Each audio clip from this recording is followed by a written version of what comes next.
ओम शांति। मीठे बच्चे, तुम यहाँ आए हो अपने सहित सारी दुनिया की काया कल्प तरु बनाने। अर्थात अपने सहित माना हम बाबा के पास क्यों आए हैं? अपनी आत्मा को सतो प्रधान बनाने। और साथ में बाबा कहते तुम्हें सारी दुनिया को भी सतो प्रधान बनाना है, और वह बनेगी याद से ही काया कल्प तरु होगी। मीठे बच्चे, तुम यहाँ आए हो अपने सहित सारी दुनिया की काया कल्प तरु बनाने। याद से ही काया कल्प तरु होगी। प्रश्न है, नरकवासी से स्वर्गवासी बनने की विधि कौन सी है? अभी तुम बच्चों को जिए दान मिलता है कैसे? नरकवासी से स्वर्गवासी बनने की विधि कौन सी है? अभी तुम बच्चों को जिए दान मिलता है कैसे? उत्तर है, नरकवासी से स्वर्गवासी बनने के लिए ज़रूर मरना पड़े। बाबा कहते मैं आया हूँ तुम सबको मौत देने। तुम्हारी इस देह को ख़त्म कराए बाकी आत्माओं को ले जाऊंगा। तुम्हारी इस देह को ख़त्म कराए बाकी आत्माओं को ले जाऊंगा। यही सच्चा जिए दान है। इसके लिए यह महाभारत लड़ाई है जिसमें सबका विनाश होगा। फिर आत्माएं पावन बन वापस घर जाएंगी, फिर स्वर्ग में आएंगी। गीत है, माता ओ माता तू है सबकी भाग्य विधाता। ओम शांति। मीठे मीठे रूहानी बच्चों ने गीत की लाइन सुनी, जगत अम्बा की महिमा सुनी। जगत अम्बा यहाँ भारत में ही गाई जाती है। जगत अम्बा है तो ज़रूर जगत पिता भी होगा। जगत अम्बा सरस्वती को ही कहते हैं। वास्तव में उनका नाम एक ही होना चाहिए। तुम्हारा भी नाम एक ही है ना, दो तीन तो नहीं है। अब जगत अम्बा को बरोबर साकार में दिखाते हैं। शरीरधारी है, जगत पिता भी है, जिसको प्रजापिता भी कहा जाता है। जैसे सारे जगत की अम्बा है, वैसे सारे जगत का पिता है। ज़रूर दोनों ही यहाँ होंगे। दोनों का नाम भी सुनाया। दोनों है प्रजापिता और प्रजा माता। अब दूसरा जगत पिता कहा जाता है निराकार शिव बाबा को, जो कि सबके पिता हैं। उनका नाम ही है परम पिता, परम आत्मा शिव। सिर्फ ईश्वर व परमात्मा नहीं कहना है, उनका नाम रूप भी है ना, तो उनको गॉड फादर कहा जाता है। एक है आत्माओं का बाप और दूसरा है साकारी मनुष्य आत्माओं का बाप और मम्मा। शिव है आत्माओं का पिता। आत्मा कहती है वह हमारा बाप है। फिर आत्मा को यह साकार शरीर मिलता है तो कहते हैं ब्रह्मा बाबा। तो दो बाप हो गए, एक शिव बाबा, दूसरा प्रजापिता ब्रह्मा। शिव बाबा का बच्चा है ब्रह्मा, एक निराकार पिता और एक साकारी पिता। निराकार पिता को कहा जाता है पतित पावन। ब्रह्मा व सरस्वती को पतित पावन नहीं कहा जाता। पतित पावन तो एक है, यह दो हो गए। सब पुकारते हैं पतित पावन आओ, तो दो बाप हो गए। शिव बाबा है रचिता, नई दुनिया रचते हैं, तो पहले ब्रह्मा को जरूर रचना है। ब्रह्मा और विष्णु और शंकर को कभी प्रजापिता नहीं कहते हैं। ब्रह्मा को ही प्रजापिता कहते हैं, तो शिव बाबा प्रजापिता ब्रह्मा द्वारा एडॉप्ट करते हैं, कहते हैं हम शिव बाबा के बच्चे हैं। शिव बाबा ने इसमें प्रवेश कर एडॉप्ट किया है, तो वही आत्माओं को पावन बनाते हैं। आत्मा ही पतित बनी है, इस कारण शरीर भी पतित मिलता है। सोने में चांदी तांबे लोहे की खाद डालते हैं तो आत्मा में भी खाद पड़ती है। असल में आत्मा पवित्र मुक्ति धाम में रहने वाली है, जहाँ शिव बाबा भी रहते हैं। अब शिव बाबा प्रजापिता ब्रह्मा एक को बाप एक को दादा कहेंगे। यह तो तुम जानते हो कि सब मनुष्य मात्र शिव की संतान हैं, शिव वंशी, फिर है ब्रह्मा कुमार कुमारियाँ। शिव बाबा और दादा इकट्ठे हैं, शिव बाबा इसमें विराजमान हैं। हमको ब्राह्मण बनाए राजयोग सिखाते हैं, मनुष्य को देवता बनाने। तो देवताएं रहते हैं सतयुग में। देवताओं को पतित पावन ज्ञान का सागर नहीं कहा जाता, उनको बाबा भी नहीं कहा जा सकता। अब तुम विष्णुपुरी के मालिक बन रहे हो। विष्णु के 2 रूप लक्ष्मी नारायण हैं, यह मनुष्य नहीं जानते। जो भक्ति करते हैं उनको 2 बाप जरूर हैं। सतयुग में एक बाप होता है। वहाँ ऐसे नहीं कहते कि हे परम पिता परमात्मा दुख हरता सुख करता आओ। वहाँ तो देवी देवताओं का राज्य था। वे कभी हे गॉड फादर लिबरेटर नहीं कहेंगे। वहाँ कोई पतित दुखी होते ही नहीं जो पतित पावन को बुलाए। तुम जानते हो भारत में आज से 5000 वर्ष पहले देवी देवताओं का राज्य था। पीछे फिर 1250 वर्ष बाद होता है राम सीता का राज्य। तो बाप सिद्ध कर बताते हैं सतयुग त्रेता में तुमने 21 जन्म लिए। ब्राह्मण देवता क्षत्रिय सब भारत में ही बनते हैं। तो बाप आकर पुरानी दुनिया को नया बनाते हैं, रेजुबनेट करते हैं, काया कल्प तरु बनाते हैं, अर्थात परिवर्तन करते हैं, अमर बनाते हैं। तुम बच्चों को बाप आकर अमर लोक का मालिक बनाते हैं। जब भारत अमर लोक था तब देवताओं का राज्य था। सीढ़ी उतरते उतरते मृत्यु लोक के आकर मालिक बने हैं। कहते हैं ना हमारा भारत, तो प्रजा भी मालिक हुई ना। तुम भी कहेंगे हमारा भारत। हम भारत के मालिक थे परंतु नरकवासी। देवताएं कहेंगे हम स्वर्गवासी हैं। तुम भी स्वर्गवासी थे, फिर 84 जन्म भोग नरकवासी बने हो। यहाँ भारत में ही शिव बाबा जन्म लेते हैं। शिवरात्रि और शिव जयंती गाई जाती है। कृष्ण जयंती भी मनाते हैं। उनकी तो वेला भी बनाते हैं कि फलाने समय माता के गर्भ से जन्म हुआ। सतयुग में जन्म तो जरूर माता के गर्भ से लिया होगा। कृष्ण जयंती होती है सतयुग नई दुनिया में। फिर पुनर्जन्म में आने लगा। तो बाबा सिर्फ एक की बात नहीं करते। कृष्णपुरी सो विष्णुपुरी। राजाएं उतरते हैं तो सारी डिनेस्टी उतरती है।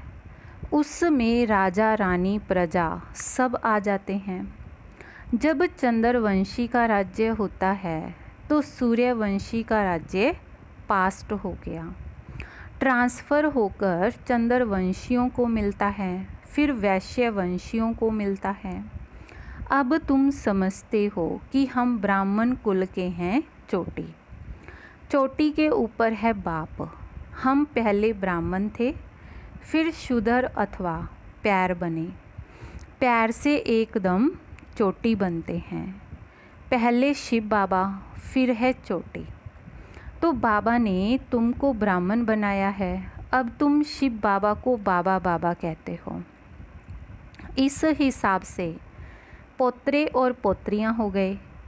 तुम जानते हो कि हम सब ब्रह्मा की संतान हैं, ब्राह्मण और ब्राह्मणियाँ। एक बाप के हम सब बच्चे हैं, भाई बहन कब क्रिमिनल असॉल्ट कर नहीं सकते। कितने ढेर बच्चे सब कहते हैं बाबा, तो इतने सब झूठे थोड़ा ही हो सकते। सबका बाप तो वही निराकार शिव और साकार प्रजापिता ब्रह्मा है। बस एक बाप के बच्चे भाई बहन ठहरे। तो तुमको पवित्र जरूर बनना है। स्त्री पुरुष पवित्र कैसे बने, इसीलिए यह युक्ति ड्रामा में नूंदी हुई है।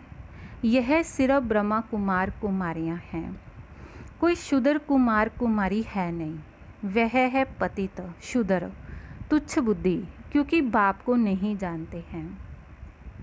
कहते हैं ओ गॉड फादर। अच्छा, उनका एक्यूपेशन पता है? नाम रूप देश काल बताओ, उनकी जीवन कहानी बताओ। अगर नहीं जानते हो तो नास्तिक ठहरे भी। अगर भगवान की जीवन कहानी को नहीं जानते हो, गॉड फादर कहते हो, तो बाबा कहते क्या ठहरे? नास्तिक ठहरे। रचिता और रचना के आद मध्य अंत को नहीं जानते, वह है ही पतित दुनिया। सतयुग पावन दुनिया, कलयुग को पतित दुनिया कहा जाता है। इस समय बिल्कुल तमो प्रधान है, तो इसको रौरव नरक भी कहा जाता है। तो इनकी भी स्टेजेस होती है। द्वापर से नरक बनना शुरू होता है, फिर वृद्धि को पाता है।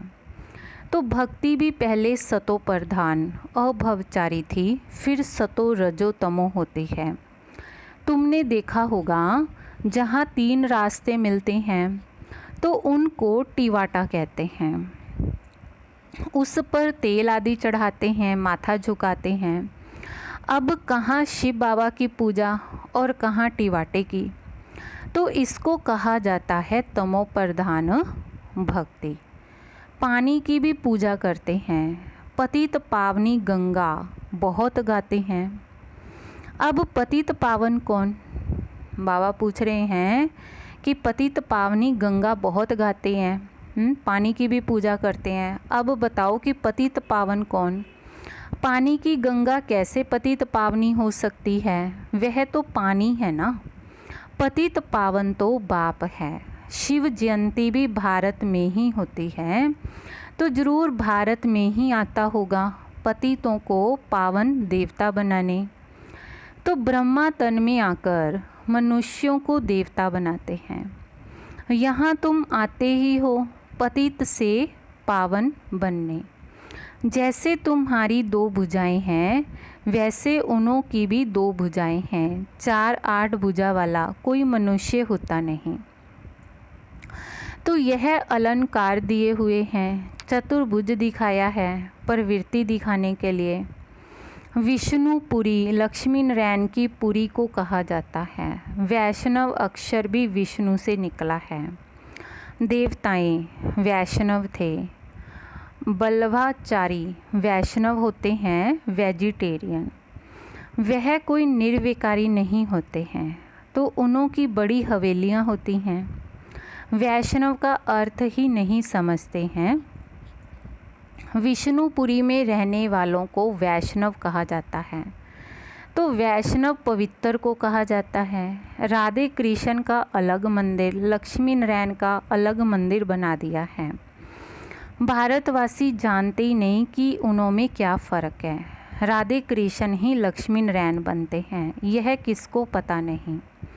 वह है बचपन का रूप और वह है बड़ेपन का रूप। लक्ष्मी नारायण के छोटेपन के चित्तर कोई है ही नहीं, और लक्ष्मी नारायण को सतयुग में, राधे कृष्ण को द्वापर में ले गए हैं। अभी तुम रचिता बाप और रचना के आद मध्य अंत को जान गए हो। तो बाबा झाड़ का भी राज समझाते हैं, ड्रामा का भी राज समझाते हैं। झाड़ को देखने से समझेंगे कि शंकराचार्य तो कलयुग में आते हैं। सन्यासियों की डिनेस्टी सतयुग में तो हो नहीं सकती। सब भगवान के बच्चे हैं तो स्वर्गवासी होने चाहिए, परंतु स्वर्गवासी तो सब होते नहीं हैं, सिर्फ देवताएं ही होते हैं। अभी तुम ब्राह्मण वंशी बने हो, फिर देवता बनेंगे, पवित्र जरूर बनना है। तुम जानते हो छोटे बड़े सब ब्रह्मा कुमार कुमारियां हैं, दोनों कहते हैं बाबा हम आपके बच्चे हैं, ब्राह्मण हैं। तो यह है बाप दादा आदि देव ब्रह्मा और शिव बाबा। तुम जानते हो हम ब्रह्मा बाबा और शिव बाबा के सामने बैठे हैं। बाप कहते हैं मुझे याद करो तो पतित से पावन बन जाएंगे। हम वर्षा शिव बाबा से लेते हैं, तो शिव बाबा हमारा बाप भी है, पतित पावन भी है, गुरु भी है। अब यह है संगम युग, पतित से पावन बनने का मेला। पतित पावन द्वारा ही पावन बनते हैं। तो संगम पर नदियों और सागर का मेला है। नदियों का मेला तो होता ही नहीं, अब सागर, अब ज्ञान सागर और तुम आत्माओं का मेला लगता है। तुम आए हो ज्ञान सागर के पास, ज्ञान गंगाएं तुम ज्ञान सागर से निकली हुई हो। तुम ज्ञान स्नान कराए पावन बनाते हो, योग सिखाते हो। तो सागर का परिचय दे तुम यहाँ ले आए हो मेले पर।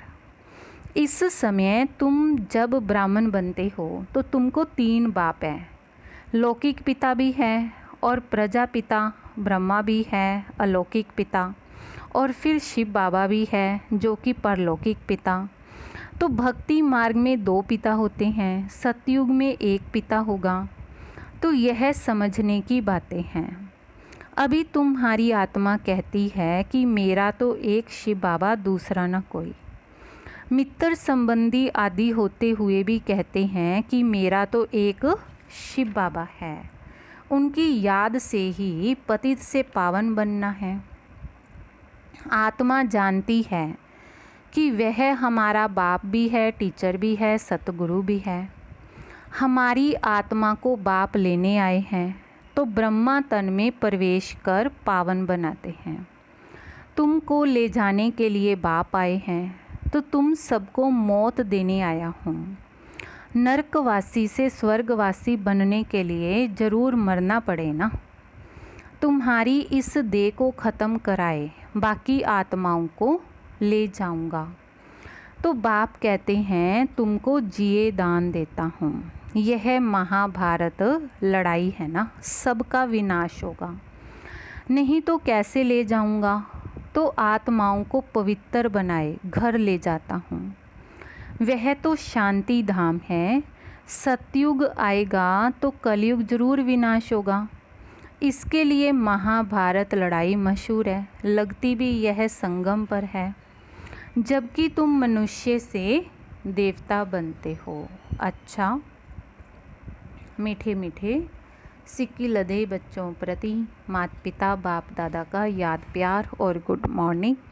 रूहानी बाप की रूहानी बच्चों को नमस्ते। रूहानी बच्चों की रूहानी बाप दादाजी को याद प्यार, गुड मॉर्निंग और नमस्ते।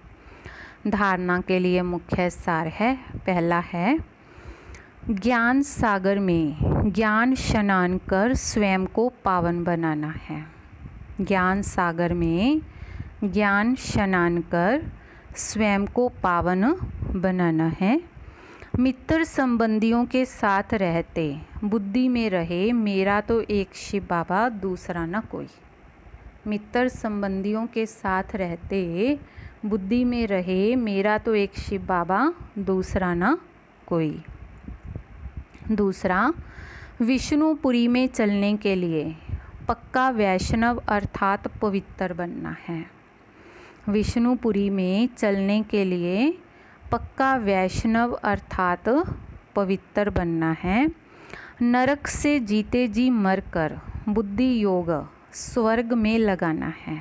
नरक से जीते जी मरकर बुद्धि योग स्वर्ग में लगाना है। वरदान है धर्म और कर्म दोनों का ठीक बैलेंस रखने वाले दिव्य व श्रेष्ठ बुद्धिवान भव। धर्म और कर्म दोनों का ठीक बैलेंस रखने वाले दिव्य व श्रेष्ठ बुद्धिवान भव। कर्म करते समय धर्म अर्थात धारणा भी संपूर्ण हो तो धर्म और कर्म दोनों का बैलेंस ठीक होने से प्रभाव बढ़ेगा। ऐसे नहीं जब कर्म समाप्त हो तब धारणा स्मृति में आए। बुद्धि में दोनों बातों का बैलेंस ठीक हो तब कहेंगे श्रेष्ठ व दिव्य बुद्धिवान। बुद्धि में दोनों बातों का बैलेंस ठीक हो तब कहेंगे श्रेष्ठ व दिव्य बुद्धिवान भव। नहीं तो साधारण बुद्धि, कर्म भी साधारण, धारणाएं भी साधारण होती हैं। तो साधारणता में समानता नहीं लानी है लेकिन श्रेष्ठता में समानता हो। तो साधारणता में समानता नहीं लानी है लेकिन श्रेष्ठता में समानता हो। जैसे कर्म श्रेष्ठ वैसे धारणा भी श्रेष्ठ हो। जैसे कर्म श्रेष्ठ वैसे धारणा भी श्रेष्ठ हो। स्लोगन है, अपने मन बुद्धि को अनुभव की सीट पर सेट कर दो तो कभी अपसेट नहीं होंगे। अपने मन बुद्धि को अनुभव की सीट पर सेट कर दो तो कभी अपसेट नहीं होंगे। ओम शांति।